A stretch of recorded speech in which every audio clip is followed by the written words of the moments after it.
Before we open up God's word, let's pray together. Heavenly Father, we pray that this morning as we open up your word that you would speak to us.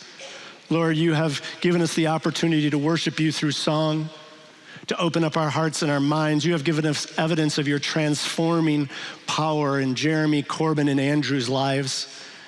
Lord, now do what only you can do through the opening of your word. We believe that it is living, it is active, it is sharper than any two-edged sword. Speak to us today, Lord.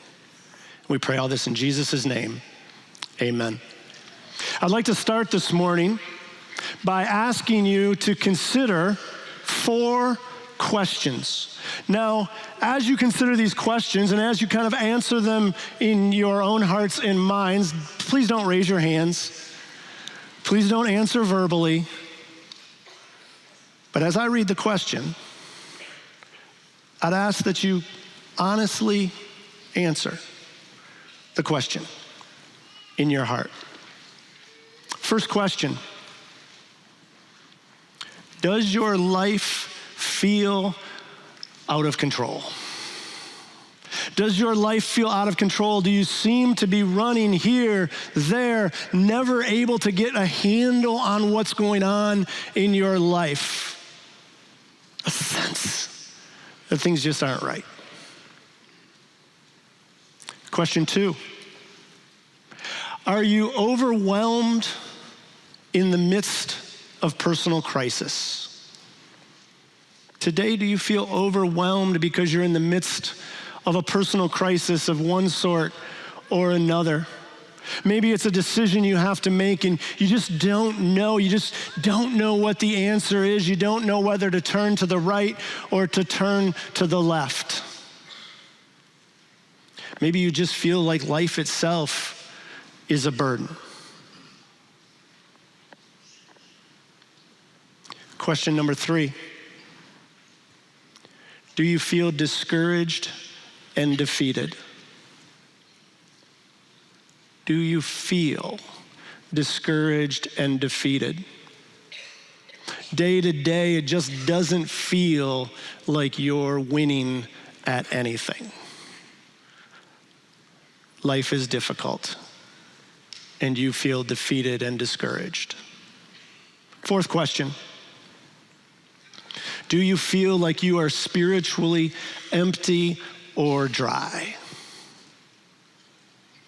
Now, to be honest, in our lives at one time or another, we have all answered yes to 1 or 2, 3, maybe all 4 of these questions.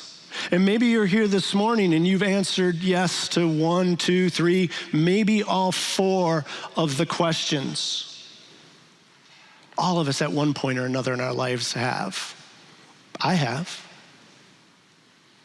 But answering yes to these questions is often an indication of the temperature or the health of our relationship with Jesus. You see, when we feel like life is out of control or overwhelmed in the midst of personal crisis or discouraged and defeated, we often feel spiritually empty and distant from God. Do you feel that way this morning? This morning, we're continuing our study in the book of Genesis, and particularly the life of Jacob. And as we come to the end of Genesis chapter 34, I believe that Jacob would have answered yes to all of these questions. I believe Jacob must have felt like his life was out of control, overwhelmed in the midst of his personal crises, felt discouraged and defeated, and was certainly a long way from God. At the end of chapter 34, Jacob's life is a mess. But it's interesting, it didn't just start for Jacob in Genesis chapter 34. 30 years before Genesis 34, God met with Jacob as Jacob was fleeing his brother Esau. And if you'll remember, God met with Jacob. He spoke to Jacob, and he declared to Jacob that he was going to bless him. If you'll remember the story, it happened at Bethel. Jacob had a vision and he saw angels ascending and descending from heaven on a staircase. And this was God's way of reaching out to Jacob in this vision and explaining to him, calling him, offering Jacob his blessing. Jacob responded by vowing to follow God and by vowing to return to Bethel. God kept his part of the deal. Jacob prospered financially. He had 11 sons and 1 daughter. Many blessings throughout his life. God even brought Jacob back to Canaan. But Jacob stopped short of Bethel. Jacob didn't complete the journey by returning to Bethel. Jacob stopped short of where God wanted him to be. And as a result, his life was out of control. He was overwhelmed in the midst of personal crisis, feeling discouraged and defeated because he was a long way from God. If you're not there already, please take your Bibles, open them up, and turn to Genesis chapter 35. Genesis chapter 35, it's found on page 29 in the Bible that the church provides. Since every one of us will face times where we feel distant from God, where life is out of control, where we feel overwhelmed in the midst of a personal crisis, where we feel discouraged and defeated, Genesis 35 provides us with a way back, provides us with a pattern for the way back to intimacy with God. In chapter 35, there are 3 steps to help us draw near to God. Step number 1, recognize the faithfulness of God. Step number 2, get rid of your idols. Step number 3, obey and do what God has already asked you to do. 3 steps to draw near to God, to grow in intimacy with God, which allows God to transform our lives. It allows God to make each one of us more like Jesus. And the more you become like Jesus, the more you are likely to answer no to all 4 of these questions. Did you hear me? The more you are like Jesus, the more likely you are to answer no to all 4 of these questions. So let's look at the steps together. First, step number 1, remember or recognize his faithfulness. Genesis 35 is a great testimony to God's faithfulness. If you are struggling today, it should be a great encouragement to you to draw you near to God. Now, as I read the events of Genesis 34, I would have expected God, you may have expected God to say to Jacob, you know what, Jacob? I'm done with you. I promise to bless you. I tell you that you are going to be a blessing to the nations, and instead of being a blessing to the nations, you decide to go out and kill people. I would have thought God would have said to Jacob, you know what, I've had enough. I'm going to find someone else to be my guy. I'm going to find somebody else to lead my people. But that's not what God says.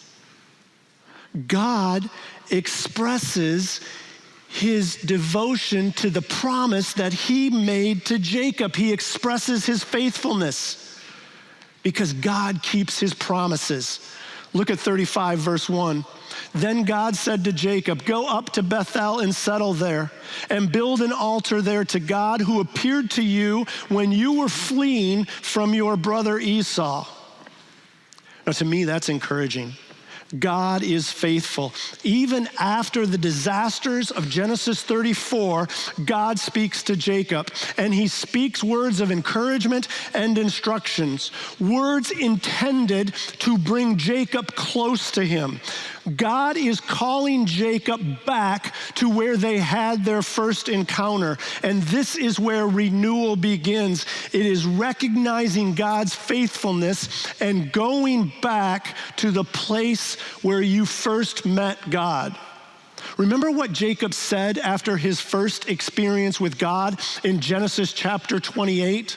After he had the vision, when Jacob awoke from his sleep, Jacob thought, surely the Lord is in this place, and I was not aware of it. This is none other than the house of God. Jacob recognized that he had met with God, and so he renames this place where he met with God Bethel, which means the house of God. Jacob was distant from God. He was away from God's presence and leading, and now God says to Jacob, God initiates the conversation because of his faithfulness, and he says to Jacob, go up to Bethel and settle there. In other words, don't move out of my presence anymore. Revisit the place where you first met me, and it will cause you to draw close. Now, you may be thinking to yourself, if you're like me, well, that's really nice. It's really nice that God decided to speak to Jacob, because I'm not sure God's speaking to me. Maybe I know, or you're sitting there thinking, you know God's not speaking to you. Well, I would suggest this morning that you are wrong. God is actually speaking to you. He's actually speaking to you right now, right here this morning. If you answered yes to any one of those 4 questions, God is speaking to you this morning through his word, through Genesis chapter 35. And he's telling you, go up to your Bethel. Go up to your Bethel and settle there. Now for you, your Bethel may be the place where you first met Jesus and called him your Lord and Savior. Your Bethel may be the place or the time when God answered your prayer and provided you with healing. Your Bethel may be the time when God called your prodigal back to himself. There are any number of situations which may be your Bethel.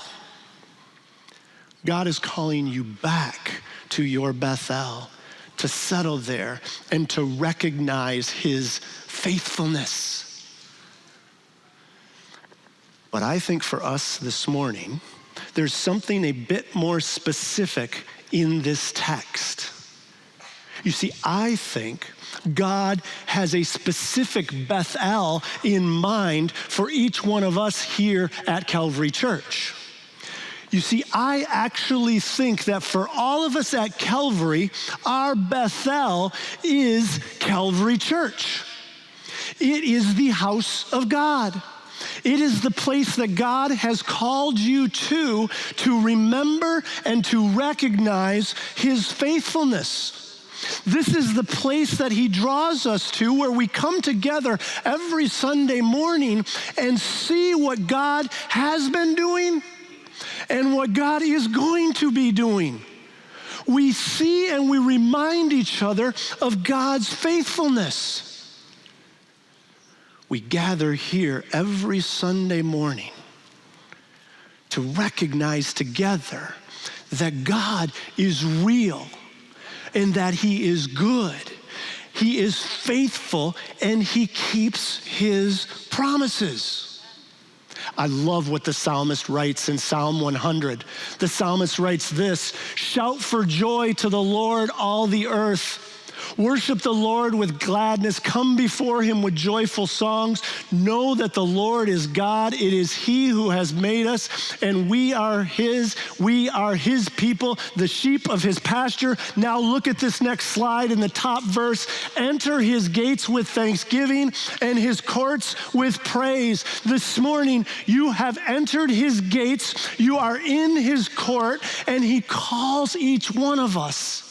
Give thanks to him and praise his name, for the Lord is good and his love endures forever. His faithfulness continues through all generations. Calvary Church is our Bethel. It is the place that he has called you. It is the place that he has called me to recognize and to remember his faithfulness. When we are alone, it is difficult sometimes to acknowledge, to remember, to recognize the faithfulness of God. So God calls us together in this community, in this Bethel, together to see his faithfulness. Go up to Bethel and settle there. Back to the text. Jacob now decides that he is going to take God seriously. He decides that he's going to obey, but first he realizes that he needs to put his sin behind him. He needs to get really serious about his sin and his family's sin. So step 2 is get rid of your idols. Beginning in verse 2. So Jacob said to his household and to all who were with him, get rid of the foreign gods you have with you and purify yourselves and change your clothes. Then come, let us go up to Bethel, where I will build an altar to God, who answered me in the day of my distress and who has been with me wherever I have gone. So they gave Jacob all the foreign gods they had and the rings in their ears, and Jacob buried them under the oak at Shechem. Now it is important to note that up until this time, Jacob had a very casual attitude toward his sin, toward separation from the ungodly, and toward his own personal and his family's purity. And it is clear from these verses that he tolerated the possession of foreign gods. Even Rachel, his favorite wife, took the gods of her father with her when they left him.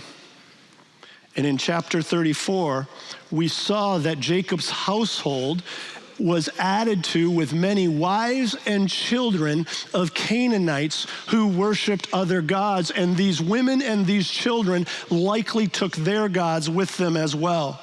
You see, Jacob recognized that he needed to get rid of the idols. When God asked Jacob, when God told Jacob that he needed to return to Bethel, he was greatly concerned about purity. Jacob knew that there could be no approaching God in an unpure or impure condition.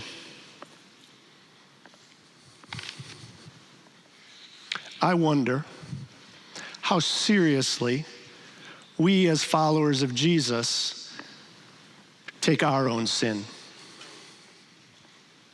Now you may think, well, I'm not sure this is speaking to me. I don't have any idols in my house. I don't have any little wood statues that I bow down to. I'm sure you don't.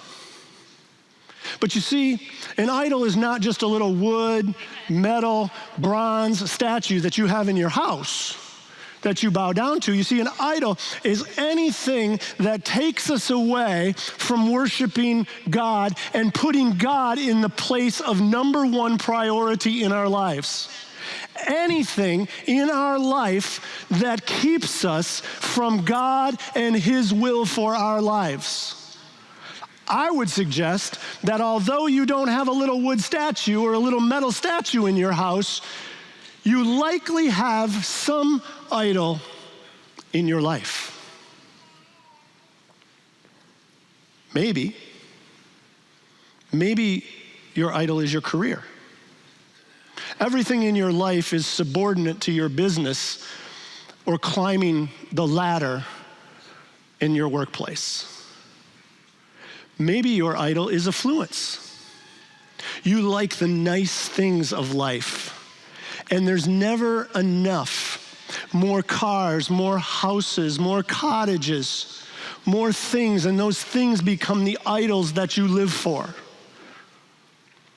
Maybe it's your personal being or accomplishment, that you're always looking out for number one. Maybe, I thought about this past week.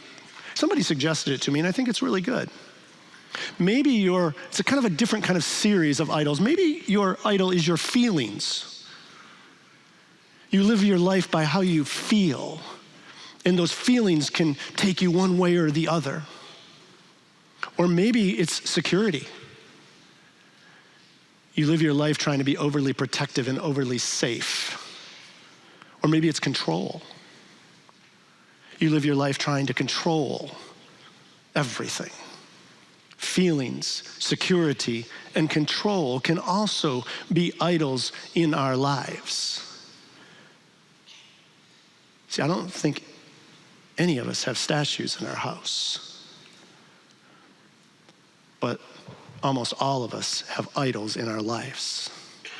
That thing that takes you away from God and His will for your life. And you want to know something?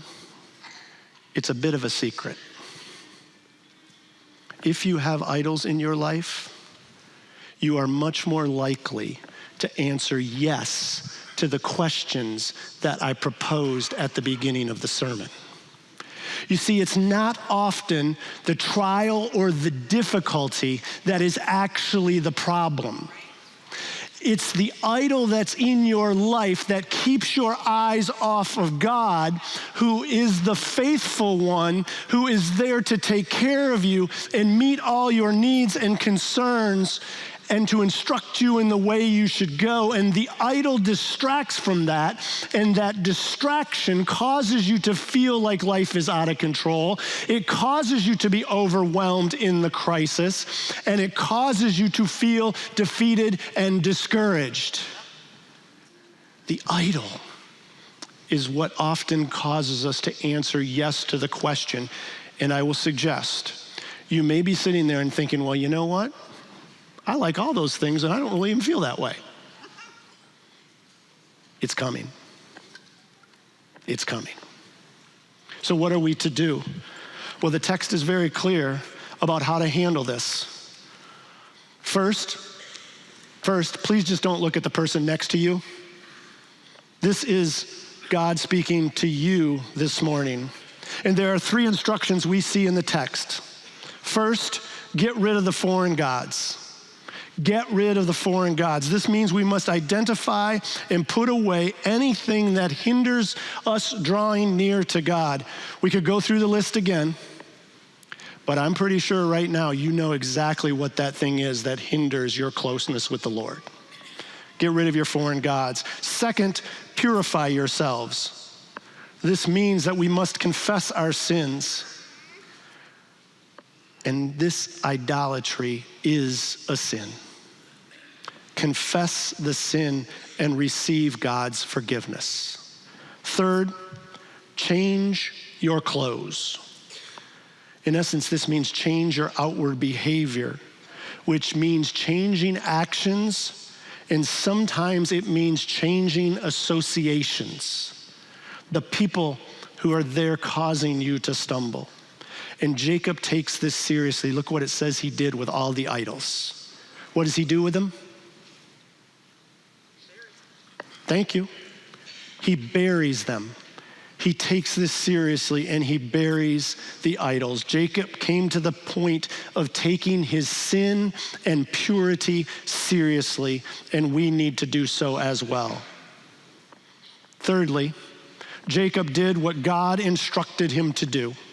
He returned to Bethel and he built an altar to God. It's step 3. Do what God has already instructed you to do. A little less talk and a lot more action. That could be a country song. It actually is a country song, for those of you that do not know. A little less talk and a lot more action. Verse 6. Jacob and all the people with him came to Luz, that is Bethel, in the land of Canaan. There he built an altar, and he called the place El Bethel, because it was there that God revealed himself to him when he was fleeing from his brother. Interestingly, did you notice the name change? It is now El Bethel, not just Bethel, which means God of Bethel, the God of the house of God. It is now much more personal for Jacob. He's referring to God himself because God is in the place. Look also at verse 14, which affirms Jacob's obedience. Jacob set up a stone pillar at the place where God had talked with him, and he poured out a drink offering on it. He also poured oil on it. Jacob called the place where God had talked with him Bethel. Jacob recognizes the 3 steps of drawing closer to God, recognize or remembering God's faithfulness, getting rid of the idols, and then obeying what God had already told him to do. Now look at God's response, beginning in verse 9. After Jacob returned from Paddan Aram, God appeared to him again and blessed him. God said to him, "Your name is Jacob, but you will no longer be called Jacob. Your name will be Israel." So he named him Israel. Verse 11, and God said to him, "I am God Almighty. Be fruitful and increase in number.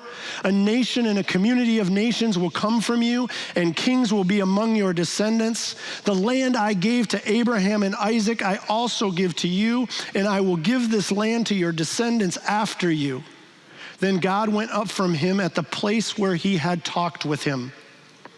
Now it's interesting here. God doesn't really say that much new to Jacob, except that kings will be among his descendants. But I'd like you to notice 3 things here. First, God reconfirms Jacob's new name. God had already renamed Jacob about 10 years earlier when he wrestled with God at Peniel. But before this episode here in chapter 35, the name Israel is only used a few times, and it's not used to describe Jacob personally. But after this verse, Israel begins to be used interchangeably as Jacob's name. The old name meant deceiver or trickster, and this new name means prevailing with God or governed by God. It implies a deep relationship, the deep relationship that Jacob now has, Israel now has with God. He is no longer who he was. Jacob has actually met with God and drawn close, and God has changed him. And look at second, God reveals his name to Jacob. The Lord Almighty, El Shaddai. Now, Abraham and Isaac, they knew God as the El Shaddai, the Lord Almighty, but it isn't not until this point that God reveals himself to Jacob as El Shaddai, the Lord Almighty. And God here is telling Jacob that he is sufficient, that God is sufficient to meet all his needs. And then third, God reminds Jacob of all the promises that he has made to him. And he reiterates the truth and the reality that he is going to keep them. God reiterates his faithfulness to Jacob. It's interesting to me, I'm sure at the end of Genesis 34 that Jacob is feeling distant from God. He's distant from God. He's feeling like his life is out of control. He's overwhelmed by the crises that he's in, feeling defeated and discouraged. But he hears the voice of God instructing him to return to Bethel. And as distant as he felt from God at the end of chapter 34, I can only imagine how close he felt to God as he was building the altar, the pillar of stone, remembering God's faithfulness throughout his life. Jacob, Israel, personally experienced the faithfulness of God in his life. Now, I'd like to point out to you just briefly before I close that didn't mean life was easy for Jacob from that point on. In chapter 35, we see that Jacob experiences some really difficult sorrows in his life. Important people hurt him or are hurt. Deborah, Rebekah's nurse, dies, and Jacob buries her under an oak tree. The wife that he most loves, Rachel, also dies. His son Reuben commits a great offense against him. And finally, his father Isaac passes away. But throughout the chapter, Jacob is reminded of God's faithfulness. And even in the presentation of his new name, you see that Jacob is now transformed and is now closer to God because God revealed his faithfulness to him.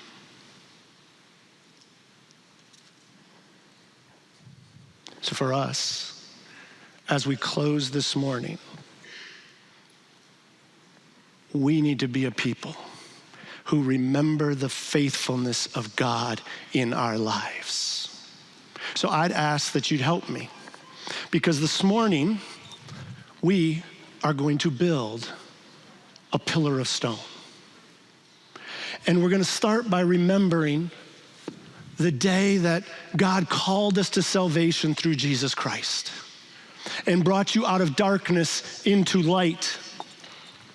What is something else where you have recognized the faithfulness of God? Call it out so I can hear it. His forgiveness in your life. Something else where God has demonstrated his faithfulness to you. Give me something, come on. Pardon me? Mercy, providing his mercy. Give me something else. Freedom from sin. His protection. It was protection. How about healing?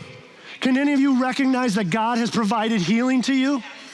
That he has given you healing, that he has given you not only life through salvation, but continued life to serve him here. There's healing that he has given. I want to make this taller. There's healing that he has given. Hope. God has provided hope. He's provided hope for the future. He has recognized that this world is not our home, that we're passing through, that someday we are going to experience, we're going to see him face to face. It's the promise, hope of heaven. What else? Give me something else. Pardon me? Kindness, faith. But give me an example. What's an example of his kindness? What did he do for you? Pardon me? I heard died on the cross. That's a good one. We'll go with that. Give me something else. How else has he been kind to you? Provided. I heard provided. Financially, what was the time when you couldn't make the bill, when you thought the groceries weren't going to be paid for? God shows up with the money, provides for you. I only have two more, so make them good. What? Grace, yes. He has grace. He has shown you his unmerited favor in the midst of your sin, in the midst of you turning to him. God comes and he speaks to you and he shows you his grace. He shows you his favor. Give me one more, and this one has to be good because we're peaking it, topping it off. You know what? I just love that you're all yelling right now.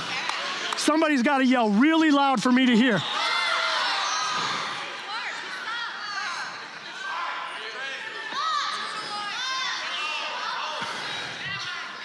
I am going with shalom. Peace. The peace that passes all human understanding. That no matter what you're going through this morning, no matter what you are experiencing, if you are feeling like life is out of control, if you are overwhelmed by the crisis that you are in, if you are feeling defeated and discouraged this morning, my friends, God is reminding you this morning of his faithfulness. He has made you promises. He has promised to bless you. He has promised and given you purpose in your life. We have this incredible opportunity to show this world, which is so separated from God, that Jesus is the answer because Jesus is life. We are called to demonstrate his love by sharing his gospel because it is the only thing that transforms hearts and minds and draws people close. And he doesn't leave you alone to do it because God is faithful.